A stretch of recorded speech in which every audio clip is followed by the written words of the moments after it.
Hello dear students, welcome to all at Meenakshi e tutor. Dear student, जैसा कि हम British शासनकालीन शिक्षा का इतिहास पढ़ ही रहे हैं कि ब्रिटिश शासनकाल में शिक्षा व्यवस्था को दुरुस्त करने के लिए लगातार कमीशन आयोग गठित किए गए, लेकिन किसी न किसी कारण की वजह से वो आयोग अपने पूरे जो है उनकी रिकमेंडेशन उनको अप्लाई नहीं कर पाए। कुछ भी कारण रहा, जैसे एक कारण अगर हम आधुनिक शिक्षा व्यवस्था का देखें तो एक कारण रहा विश्व युद्ध। तो जैसे ही विश्व युद्ध समाप्त हुआ, भारतीय जो सरकार है, ब्रिटिश सरकार, उनका ध्यान फिर से शिक्षा व्यवस्था को दुरुस्त करने में लग गया और तत्कालीन वायसराय के एडमिनिस्ट्रेटिव काउंसिल ने सरकार के एजुकेशनल काउंसलर को इसके लिए चुना। उनका नाम था जॉन सार्जेंट। तो सर जॉन सार्जेंट की जो ऑब्जर्वेशन टीम थी, उसकी अध्यक्षता में, सर जॉन सार्जेंट की अध्यक्षता में जो ऑब्जर्वेशन टीम थी, उन्होंने अपनी एक रिपोर्ट तैयार करके 1944 को जमा करवा दी। 1944 में केंद्रीय जो शिक्षा सलाहकार बोर्ड है, उनको अपनी रिपोर्ट सबमिट करवाई। केंद्रीय शिक्षा सलाहकार बोर्ड ने उस रिपोर्ट को कंसिडर किया और वो रिपोर्ट जो है सार्जेंट रिपोर्ट के नाम से फाइनल हो गई। जो सेंट्रल एडवाइजरी बोर्ड था, उसको सार्जेंट रिपोर्ट के लिए एक मसौदा तैयार किया गया था, मतलब एक टारगेट दिया गया था कि तुम्हें ये काम किस किस मुद्दे पर करना है। तो उन्होंने उन मुद्दों को ध्यान में रखा। जैसे वो मुद्दे थे एजुकेशन से संबंधित, अगर हम बात करें तो प्राइमरी एजुकेशन, इसके अलावा पब्लिक एजुकेशन और प्रोफेशनल एजुकेशन या vocational education, teacher education, women education, इसके अलावा बहुत सारी जितनी भी कमेटियाँ बनाई गई हैं उनका रिव्यू कि कितनी वो सफल रही हैं और कितना बजट एजुकेशन पे लगेगा, कितने टाइम तक ये पॉलिसी हम अप्लाई कर सकते हैं। तो इन सभी चीज़ों को सामने रखकर सार्जेंट रिपोर्ट ने अपनी रिपोर्ट सबमिट करवाई थी और जैसा कि इनको टारगेट दिया गया था, उसी टारगेट पर इन्होंने काम भी किया और अपनी रिकमेंडेशन दी। तो अपनी अपनी रिकमेंडेशन को इन्होंने बहुत सारे जो रिपोर्ट में बहुत सारे मुद्दों को ध्यान में रखा, जैसे pre primary education, primary education, secondary education, university education, technology और वोकेशनल एजुकेशन और adult education, teacher training program, इसके अलावा जो सोशल एक्टिविटीज़ हैं यानी कि को करिकुलर एक्टिविटीज़ पे इन्होंने फोकस किया, अपनी रिकमेंडेशन दी। इसके अलावा जो है विद्यार्थियों के स्वास्थ्य संबंधी ध्यान दिया इन्होंने और एजुकेशनल एडमिनिस्ट्रेटिव काउंसिल भी इन्होंने अपने रिकमेंडेशन उस पर दी हैं कि किस तरीके से वो काम करेंगी।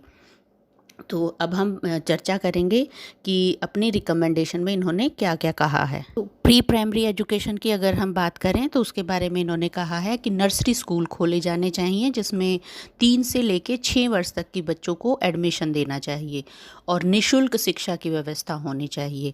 और प्राइमरी एजुकेशन के बारे में भी इन्होंने कहा है कि 6 से 14 वर्ष तक की एजुकेशन प्राइमरी एजुकेशन में कंसिडर की जाए और वो भी फ्री एजुकेशन हो और वहाँ पे हम बच्चे का एक बेस तैयार कर दें, यानी कि उनको स्किल्ड एजुकेशन दें, जैसे शिल्प की शिक्षा है, कला की शिक्षा है।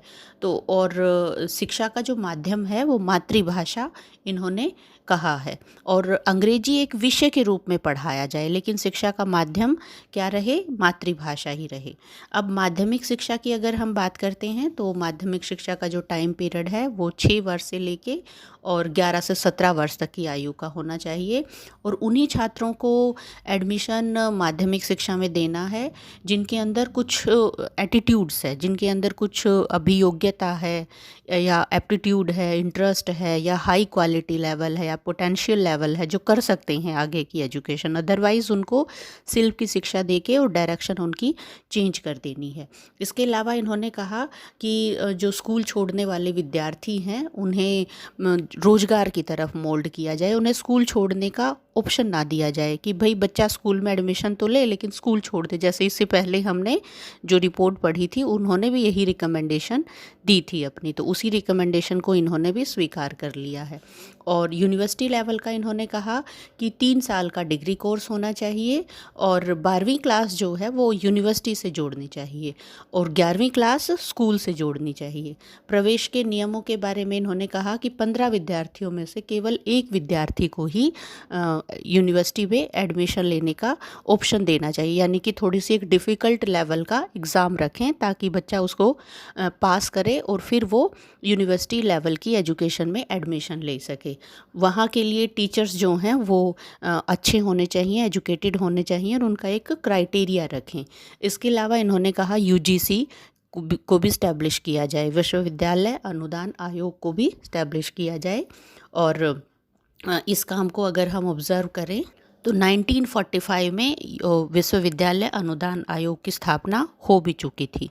इसके अलावा इन्होंने कहा कि टेक्नोलॉजिकल फील्ड में बच्चों को आगे बढ़ने के विकल्प दें और उन्हें वोकेशनल एजुकेशन से संबंधित कोर्स एजुकेशन में करवाए जाएं। एडल्ट एजुकेशन के बारे में भी इन्होंने कहा है, अपनी रिकमेंडेशन दी है कि कोई भी सरकार अपना काम तब तक नहीं कर सकती जब तक हम सभी लोगों को शिक्षित ना कर दें। तो जो कुछ रह गए हैं इससे पहले की कमीशंस के द्वारा उनको नहीं पढ़ाया गया तो वो भी अपनी एजुकेशन अब कंटिन्यू कर सकते हैं।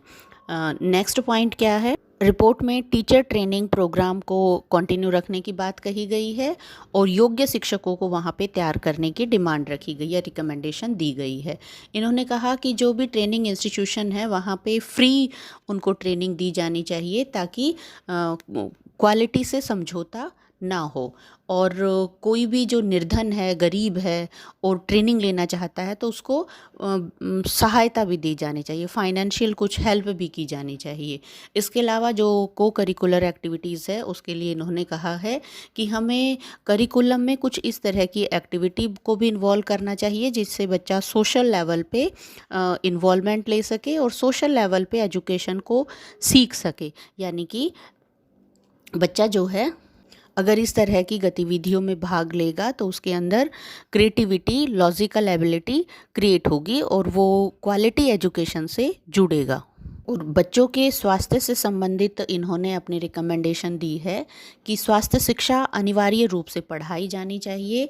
इसके अलावा जो स्कूल का एनवायरनमेंट है वो बहुत अच्छा होना चाहिए, क्लीन होना चाहिए, कमरे बड़े बड़े होने चाहिए, बैठने के लिए प्रॉपर फर्नीचर की व्यवस्था होनी चाहिए। इसके अलावा जो सबसे बड़ी रिकमेंडेशन अगर हम कहेंगे वो है विद्यालयों में मिड डे मील की व्यवस्था करना। तो ये जो सार्जेंट के द्वारा रिपोर्ट दी गई थी अगर हम उसको एक तरह से इवेलुएट करें तो हम कह सकते हैं कि राष्ट्रीय शिक्षा पद्धति के विकास की दृष्टि से ये जो रिकमेंडेशन थी ये वास्तव में बहुत अच्छी थी। अगर हम उनको आज की फील्ड में भी अप्लाई करते हैं तो हम देखते हैं कि वही रिकमेंडेशन हम आज भी फॉलो कर रहे हैं। और इसका अगर हम सबसे बड़ा योगदान देखें तो जैसे ही ये रिपोर्ट पब्लिश हुई तो पंचवर्षीय योजनाएं तैयार होने लगी और उन्हीं पंचवर्षीय योजनाओं को आज भी हम फॉलो कर रहे हैं। यूजीसी के द्वारा जो रूल बनाए जाते हैं सभी यूनिवर्सिटीज़, कॉलेजेस उनको आज भी फॉलो कर रहे हैं। लेकिन हमने देखा कि ये योजना जो है 1944 में पेश की गई थी और 1947 को हमारा भारत आज़ाद हो गया तो अंग्रेज़ों के द्वारा बनाई गई पॉलिसी को हमने एक संदेह की दृष्टि से उसको देखा और हमने नए सिरे से अपनी एजुकेशन में काम करना शुरू कर दिया। इसी वजह से ये योजना भी पहले की योजनाओं की तरह असफल रही। प्यारे बच्चों, अब आपके एक सेल्फ इवैल्यूएशन क्वेश्चन तैयार की गई है। आप मुझे उम्मीद है कि आप इस पूरे कंसेप्ट को समझ के उनका आंसर मुझे भेजेंगे कमेंट सेक्शन में और अपनी कोई क्वेरी भी अगर क्वेश्चन से रिलेटेड है तो वो भी कमेंट सेक्शन में भेजेंगे। Thank you.